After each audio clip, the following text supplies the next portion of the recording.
Hello, my divine people. I'm going to be doing a divine masculine check-in. I do want to also incorporate some advice and just some stuff that could help the feminine in her journey right now. A lot of things have been coming up lately. And I went into this thinking I was going to talk about all of it. I'm just going through my hormonal cycle, so I'm in actually a lot of pain, but it's a welcome pain. With my symptoms and my illness, I actually prefer pain over my neurological symptoms, so I'm okay with it. But I did want to say that lately I've been just with what I'm personally going through, and I'm sure we're all collectively going through, and this is just an important thing for divine feminine. So I don't remember how I got both of these. Personality and soul card you can find within the tarot. Mine are actually both hermit. You add your birthday, it's like numerology. I can't remember how, one is the personality, one's the soul card. I can't remember how you add the two, but I'm the hermit with both. It's very, very accurate for me because by nature, I need to get my answers and my energy and everything from my solo time. And it's strange because I guess I'm sort of an extrovert in the sense I always have a lot of different people I'm talking to. But something for me on my journey has been just really finding the answers within what my truth is. And this is really important as a divine feminine for my own joy and fulfillment, and also for me to be able to guide others. I have to have a lot of space to get that clarity. And I've just been noticing lately that, every conversation I have with someone says something and I get triggered regarding my divine masculine, regarding my twin flame journey, regarding myself. And it's all draining me. It's all taking away from it's disempowering me, actually, is the word I should say. And so I'm sharing this because maybe you guys have gone through this. I think it's maybe a common divine feminine thing. The answers are within. Nobody can tell you someone's your twin or not your twin. Nobody can say anything about your dynamic. If it triggers you, of course, it is mirroring back a fear that you already have. And sometimes not every message delivered to you is coming from a source that is, a divine source. Not to say it's from a devilish source, but I just want you guys to be really careful about your conversations, the words you use, the words you share, because you're increasing the vibration. If you're sad, you don't necessarily have to share it. You can find ways to self-soothe or to let it out or whatever. Just, realize where people are feeding into your fears. People are projecting their own fears. And I've just been really trying to scale back my energy. So if there's ways, and I'm also really working on my boundaries and my need to make everyone feel okay. It's not my job to do that. I'm not here for everyone's expense, okay? And I feel I have a very open personality, and a lot of people can prey on that openness and vulnerability. So that's something that I'm really trying to work on. I know that my twin actually has it. I just thought of that as I shared that. And so if there's ways that I would engage with you before and I'm not doing it, it is not personal. I promise you, whether your name is Susie, Jackie, Lisa, whatever your freaking name is, I'm not even thinking of you're not at the forefront of my mind. My journey is at the forefront of my mind. I'm at the forefront of my mind, and it's never personal. So just with my severe pain last week and just everything going on emotionally, I just really, really need this space to focus on myself. And it's not just for me, it's for me to be able to deliver clear messages to my collective, because this is my mission, guys. I'm here because this is such a great calling that it has pulled me away from things that I would be experiencing joy with, such as being with my divine counterpart. I have a bigger mission, and I'm not going to waste it getting involved in conversations where there's these ego battles and I have to defend myself. And it's not even that I'm upset about it. It's that it's frustrating me because I am taking away from my own power. And I hope that is empowering to you guys to hear that. Maybe this needs to be a separate message, but my reading is going to start now at 5:08. And so with everything being said, I'm also just really going to try to focus on clear messages today. What's going on with the Divine Masculine? What's going on with your path? I'm not going to use as many love oracles and stuff like that. I just really want to see where this connection is at in a very, very, very authentic way, okay? So where is your masculine at right now? I'm using this Reigning Rouge Tarot that I love. Where is the Divine Masculine at right now?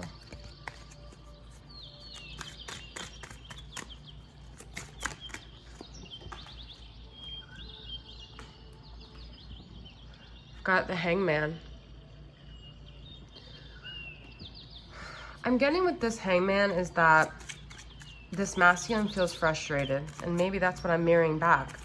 He feels stuck in a hard place, okay?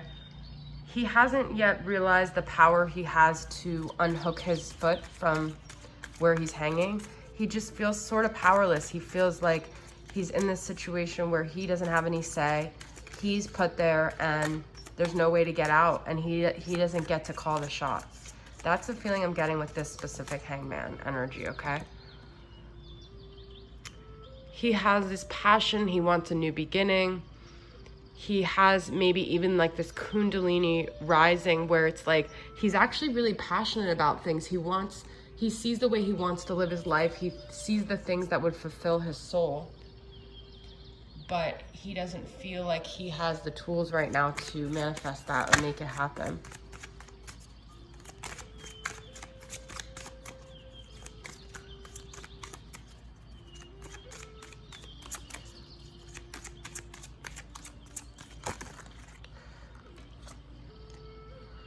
Got Three of Swords.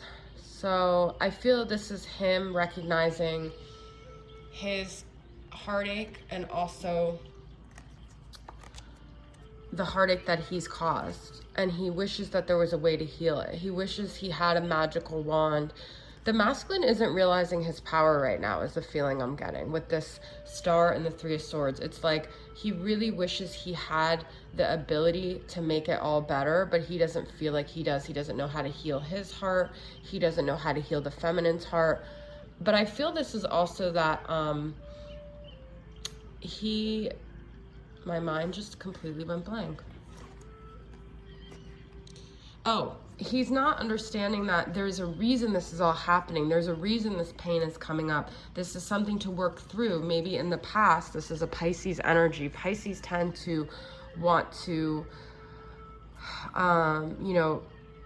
they're very deep, but they tend to want to gloss over things because it's too painful. They're escapists. That's the word I'm looking for. So I feel in the past, he's always found a way around heartache. He's found a way around problematic situations. And now he's not able to, and he's not realizing it's because the point is there is supposed to be deep, deep healing here for himself, for his inner child, for this dynamic. This is lifetimes of pain that's coming up, and it is overwhelming, especially for a Piscean type energy, because there's no drug, there's no drink, there's no place to run to outrun who you are and the things you have to work on. And it doesn't mean I'm not in that philosophy of like, oh, you just have to like go to therapy and dive deep and be in that darkness all the time. No, but there is something that needs to be looked at and not denied here. There is some sort of truth that needs to be faced. It can't just be avoiding, escaping, and glossing over, okay? That's the feeling I'm getting from this. We have another Ace. I do feel if this masculine is able to face his emotions, face his desires, face everything inside of him, everything will then start and turn over a new leaf, a new beginning. It's like there's a quote from, oh my God, I shouldn't even say this because I don't even remember who the quote's from. It's like maybe Buddha, I don't know. It's like about the amount of, and I'm not even saying the quote right, but it's basically the theory of like the amount of sorrow that you experience is carving out room for the joy. So it's like you have to feel that sorrow, you have to feel that pain to be able to feel that ultimate joy. And that's what I feel the masculine is not wanting to face. Maybe he's starting to realize like There's sorrow here. I have to face it in some way, but I don't know how. We don't have the Magician here yet.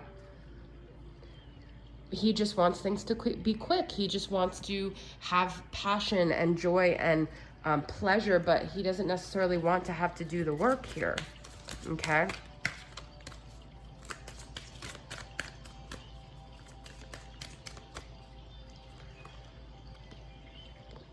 There's some toxic behaviors, toxic mental patterns.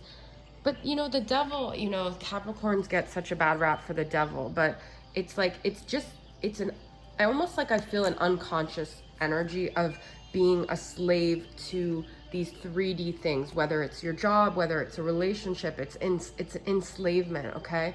And this devil, I feel like, is saying we need to look at where we're enslaved. The masculine needs to look at where he's enslaved right now, okay? Where can he gain more power in his own life and not feel so disempowered, not feel like he's a victim to what's going on, okay? So I'm gonna pull 2 animal magic cards. One's gonna be for the masculine and one's gonna be for the feminine here. Okay, so where's the masculine at? What is his animal magic energy?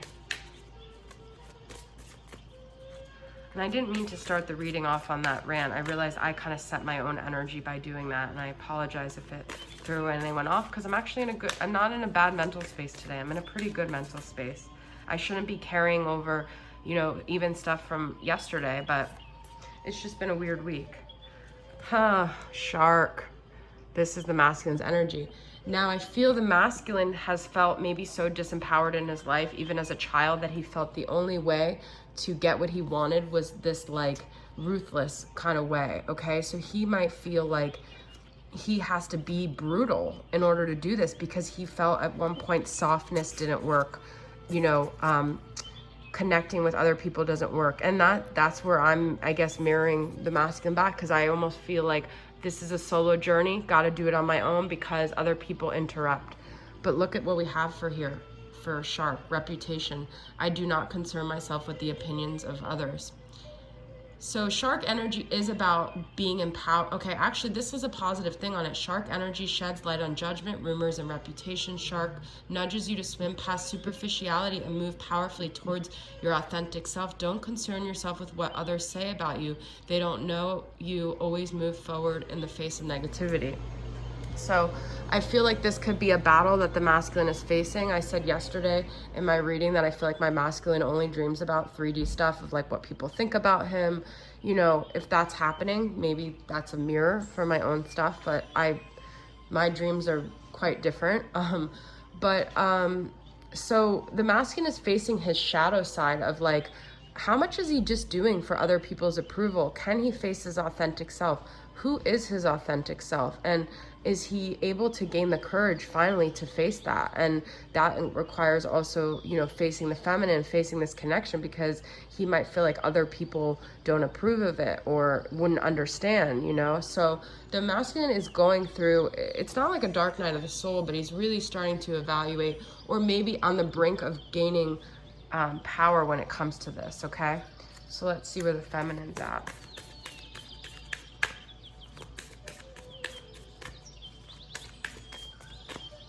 What's the feminine's animal magic energy? Lion. Ooh, I love this. So the Leo energy is like the sun. It is a masculine energy, but lion is also like cat, feminine energy. So that's like, I feel like it could be one or the other. It could even be integrating both her masculine and feminine, but I do see the lion I see as masculine, but I do see obviously cats as feminine. So it's kind of an interesting mix, but let's see what it says about lion. I am the master of myself, leadership. Wow, you guys, I was just saying that regarding myself. Okay, these kings and queens of the savannah rule with quiet certainty. The pride is fiercely protected by the dominant males, while the females lead the hunt and generously share their bounty with all members. Lion shows us that a true leader teaches from a position of equality. They guide by example, not by roaring commands. They share knowledge freely, and they know there are enough opportunities for everyone to succeed.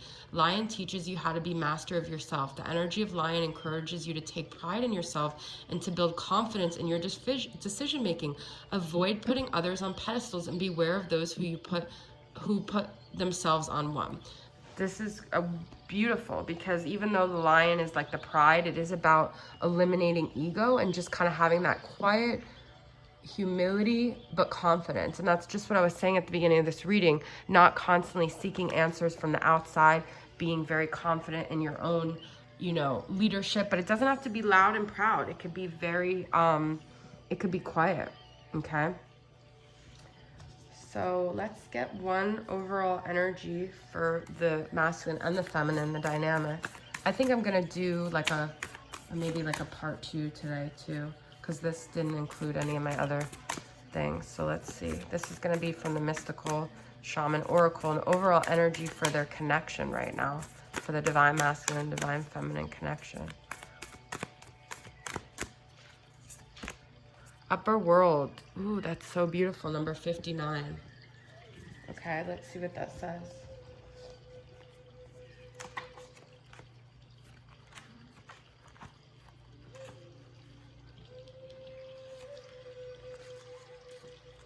This is to me. Let's see. Angels, divine helpers, the ancient ones, and all varieties of luminous beings populate the upper world. It is a place where you go to retrieve your destiny and find out who you will become. Discover your great potentials and underdreamt of possibilities. The upper world is calling you to step into your fully realized self. Clear distractions so that you can move into a higher destiny.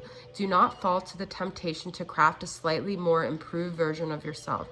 What you perceive as a problem or obstacle is in fact the irritation you need to take the great leap. Remember, you cannot cross the Grand Canyon in 2 small jumps. Ask your divine helpers for guidance. If the oracle has spoken to you, do not ask for more guidance. Take what has been offered. Now you must deal with... This is about, once again, I feel both people in this dynamic are really on this self-discovery journey of authenticity, trusting themselves, you know, trusting their divine help, but, you know, really getting in touch with who they are and being true to that. Okay, so I just feel that, you know, if you're going on that journey right now, your masculine's definitely going through it in his own ways. It might not look exactly the same, but it is a similar point that what he's experiencing. Trust that it's forcing him to face himself, to be true to himself, which will eventually mean being true to this connection. Okay, I'm gonna pull from this wilderness. No, this is from Amanda Lynn Hall's Inner Realms Designs, but I don't know what this deck is called, actually. I have to look it up. Okay. The Promise Keeper. Trust, honor, and safety. When we break a promise to ourselves, we lose trust in who we are. And to lose trust in ourselves is to lose our identity. Today, make a promise to yourself and keep it, even if the smallest promise can make the biggest difference. Okay, so this is about your relationship with yourself. You're masculine and use relationship as a reflection of your relationship to yourself. So how could you do things more to keep promises with yourself, be more true to yourself? If you say, today I'm going to do this, follow through with that. Because how can you follow through with the dynamic if you can't trust yourself? Okay. All right, so guys, that's your reading. I'm probably going to pop back on and do a more traditional reading, but I did want to kind of do that direction. I hope it helped you guys. I hope it resonated, and I'll see you guys next time. Bye.